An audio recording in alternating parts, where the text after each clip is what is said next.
They were great for about a year and a half, and then they wore off.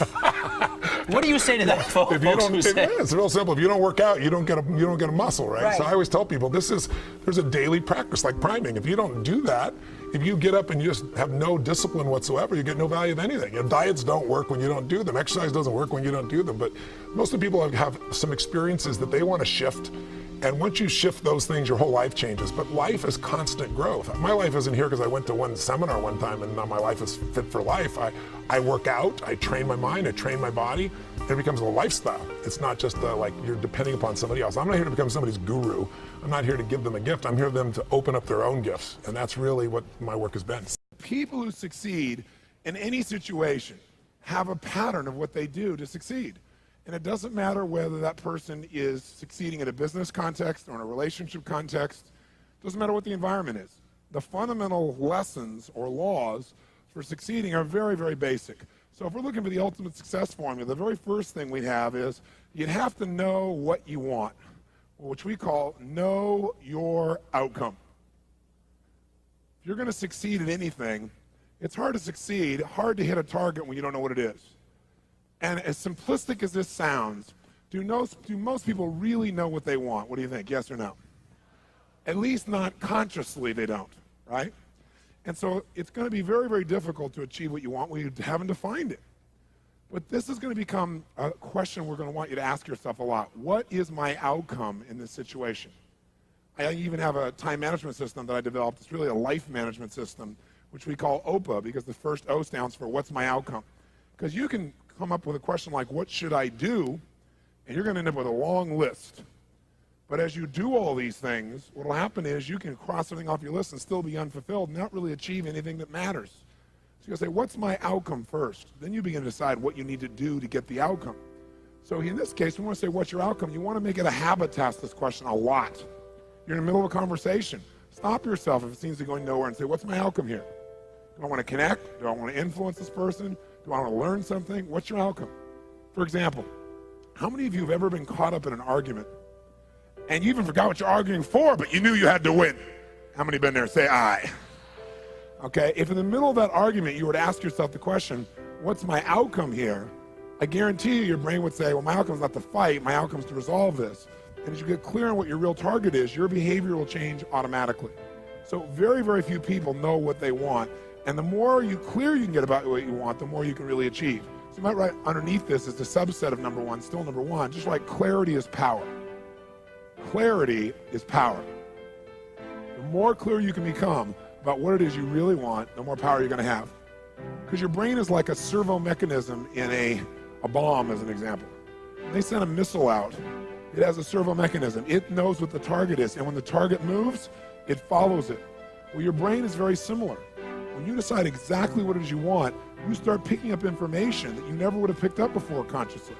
For example, have you ever bought a particular car maybe, or maybe a certain outfit, and then all of a sudden you see that car or outfit everywhere? How many have had that experience? Say aye. Well, was that car or outfit already around you all the time? Yeah, but you didn't notice it because there's a portion of your brain that is responsible for one thing, and that is screening out 99% of what you see, hear, and feel in life. Because if you were to notice everything that's going on in this room right now, you go stark raving mad. But most of you don't. You pay attention to a small number of things. If you could right now notice what? Millions of things. You could notice my voice. You could listen to what I'm saying. You could notice what's going on in the background, the screens. You could hear the air conditioning. You could smell your neighbor off to all that jumping up and down and notice that. Right? You could feel maybe a little sweat trickling across your chest or whatever was going on after all that jumping up and down. You could feel the blood maybe vibrating or circulating through your left eardrum, but you don't think about those things. So maybe I mention them or something triggers it. So this part of our brain that's responsible for deleting most of our thoughts and most of the things that are going on around us, that part of our brain, when it knows what you want, it makes you notice those things. You suddenly see that car because it's important.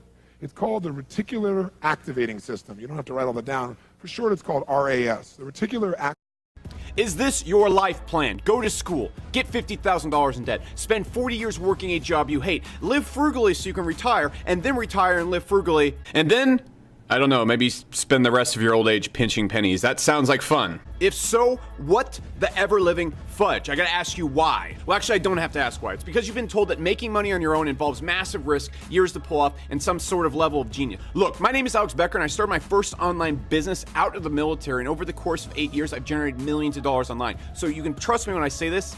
It doesn't take any of those things. But don't take my word on it at all. That's why I'm having a free workshop today where we're gonna build a business that generates $373 a day, and more importantly, get sales within hours of being made. And if you wanna attend this free workshop, all you need to do is click in the upper right-hand corner if you're on mobile, or the lower left-hand corner if you're on desktop. It's gonna take you to a page that looks like this. You just register for the call, and then boom, you're signed up to attend. And the thing Activating system tells your brain what to pay attention to. So when you say, this is what I really want, now anything that relates to that you wouldn't have noticed before will start popping up into your focus. And a lot of times people say, it's amazing, I decided this and it was kind of, synchronicity. These things started popping up. Well, these things were probably around you before, but you never noticed them because you hadn't decided your outcome. Now, when you know your outcome, you're ahead of 95% of the population, but that's not enough. The second thing you gotta know is, a lot of times you know your outcome, but you lose your drive. You want something, but you forget the most important thing, which is know why you want it.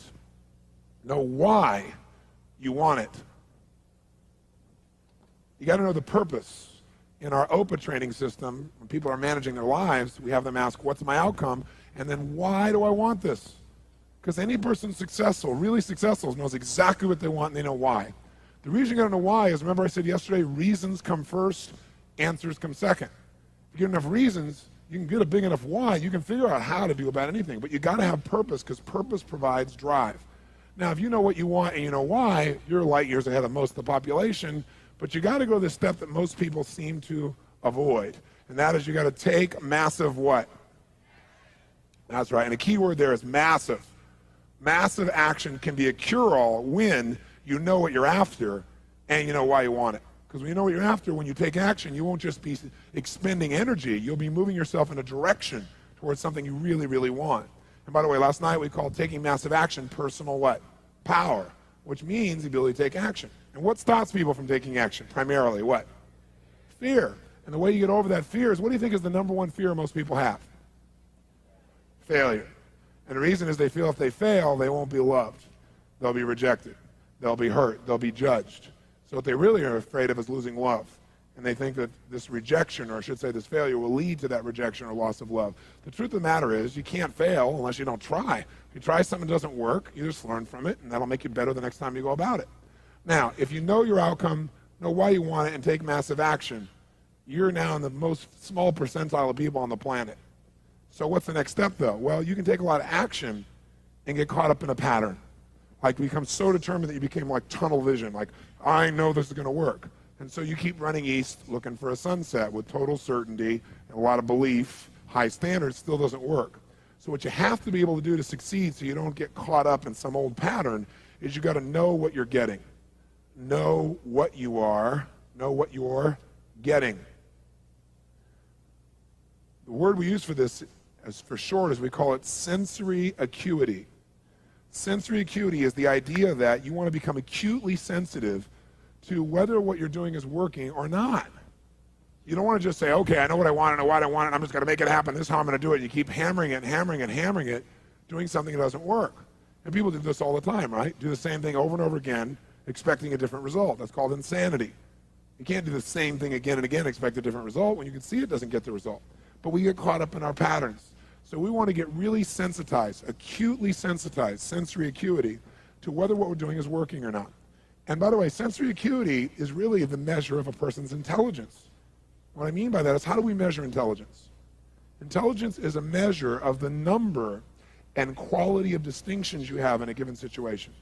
Like, for example, if you talk to Eskimos, that's actually not the politically correct term anymore, I guess it's Inouye. If you talk to an Inouye, what we formerly called Eskimos, you'd find out that Inouye have more than a dozen words for the word snow. More than a dozen. Now, I'm from Southern California. Guess how many words I have for snow? One. I don't see any of it. It's called snow, baby. Right? But they got to know what kind of snow. They got to make more refined distinctions to be effective in the world, to get their outcomes. They got to know what kind of snow you can build an igloo out of, what kind of snow you can take your dogs through, what kind of snow you can eat, right? What kind of snow you're going to fall through. So who has more intelligence, who has more power in that snowy environment The Eskimo or me, which one? Eskimo, because they have more sensory acuity. They have more refined distinctions about what each of these elements mean versus I just see it as snow.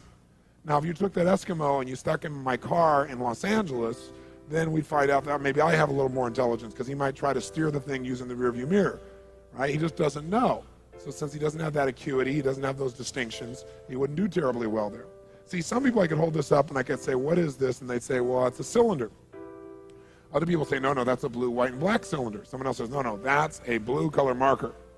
A few people say, no, that's not just a blue color marker. That is a Pilot super color, bride and wide color marker, and if you get it in your clothes, it'll never come out. Now, which one of those people has more power? 1, 2, 3, or 4? 4, because they have the largest number of distinctions. So now, if you know your outcome, you know why you want it. You got your purpose. You got your drive. You got your A, an OPA. This is outcome, purpose, action. You know the massive action. You're taking action, and you notice if it's working. What happens if you notice it's not working? You're taking action, but it's not getting you closer to your outcome. What's the obvious 5th step? The 5th step is change your approach. Change your approach. If what you're doing, your acuity says is not working, change it. Now, what if you change your approach and that's still not working? Then what would you do? What would you do? Come on, what would you do? Change it again. Keep yourself in a peak state. Sit up in your chair. Some of you have gone back into that deep hypnotic state of learning, I can see. And what if you tried that and it didn't work? Then what would you do? What if that doesn't work? What do you do? And what if that doesn't work? What do you do? What if that doesn't work? What do you do? What if after all that it still doesn't work? What do you do? And what if you try that and it doesn't work? How many times? Until you find out what works.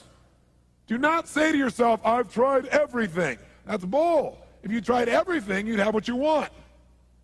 Well, I haven't tried everything, but I've tried millions of things. Millions? Number them, name them. Well, maybe tens of thousands. Tens of thousands? Name 1,000. Well, maybe 100. Name 100. Well, maybe I did these 2 things over and over again that don't work. Okay? But when we start saying, I've tried everything, we tend to incant that, don't we? We make it an incantation, and then we believe it. And since we think we've tried everything, we just give up. That's garbage, not true. Hey, let me ask you a question. How long would you give your average baby to learn how to walk? You know, before you shut them off and didn't let them try anymore. You go, what are you, crazy? My kid's going to keep trying until he or she walks. Ah, magic formula. And when almost everybody in the whole world walks. Okay? So this is the ultimate success formula. It comes down to knowing what you want, why you want it, taking massive action, know if it's working, and simply changing your approach until you get it. That's it. Anyone who succeeds does this. They may not call it Robbins' ultimate success formula, but I guarantee they did it. I mean, corny example. Thomas Edison, these lights in here.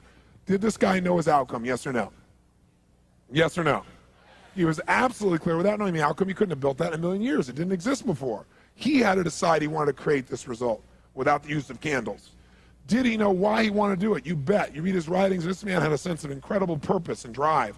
Did he take massive action, yes or no? Oh, yes. Tens of thousands of experiments. Did he notice when it wasn't working and learn from it, yes or no? Did he keep changing his approach? That's why right now in this room we don't smell candlelight, right? Now, if you know the old story of him, it's written about him in his early days. He says he's got his best friend with him. He's doing this experiment, and as he's doing it, he creates a small explosion, which shakes the room, scares both of them very, very severely. And then at the end of that, he gets up, and his friend is totally shaken, freaked out. He pulls out his journal, and he starts writing. And his buddy says to him, what's the matter with you? Insane? You almost killed us. So you're going to wait till you have 10,000 failures before you give this stupid idea up? And Edison's response to him was, I didn't have a failure there. He goes, that's your 9,999th failure. He said, no, it's not. He said, I discovered the 9,999th way not to invent the electric light bulb. But I did discover how to create a small explosion, which may be useful in the future somewhere else. Interesting, right? Because he understood what this process was.